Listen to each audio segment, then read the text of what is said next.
Rolling camera action. নারীর অধিকার, নারীর নিরাপত্তা, নারীর প্রতি সহনশীলতা, এই শব্দগুলো অন্য কারো নয়, এটা আমাদের মুসলমানদের। জি অবশ্যই।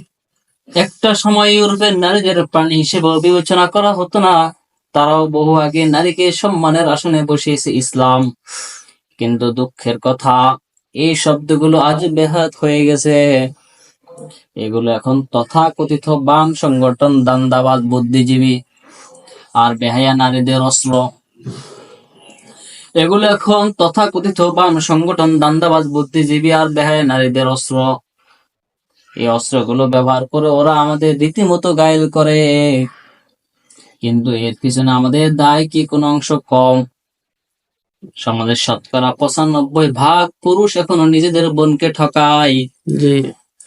আর এই ঠকানোর কায়দা কৌশল অত্যন্ত সুপরিকল্পিত। বাবা মারা গেছে, কম করে হলেও বছরে 20 হবে, অথচ আর সেই সম্পদ ভাগ বাটোয়ার নাম গন্ধ নেই, ঠিক কিনা?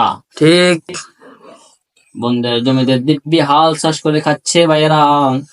এক সময় চাপে পয়ে বাঘ বাটোয়ার আয়োজন করে বটে, কিন্তু এবার আরেক দফা জুলুম, ঠিক কিনা? ঠিক। আরেক দফা জুলুম বলতে বাইরের জমিতে বন্ধের বাঘ নেই, ভালো জমিতে বন্ধের বাঘ নেই, ঠিক কিনা?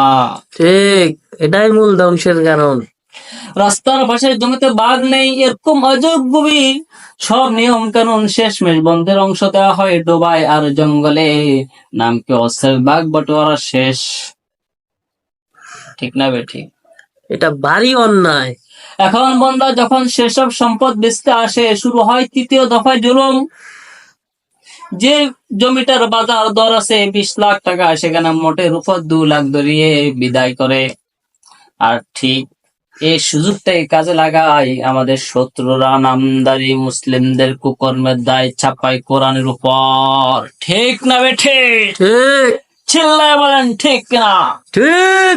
সুতরাং বন্ধের উপরে প্রতি জুলুমও যদি আপনি করেন, মনে রাখবেন পেটে উত্তপ্ত আগুন ঢুকবে। আল্লাহকে ভয় করুন। নারী কেবল নারী নয়, নারী একজন মা, যার কোলে কাখে বেড়ে উঠে গোটা উম্মাহ। আল্লাহ আল্লাহু আকবার।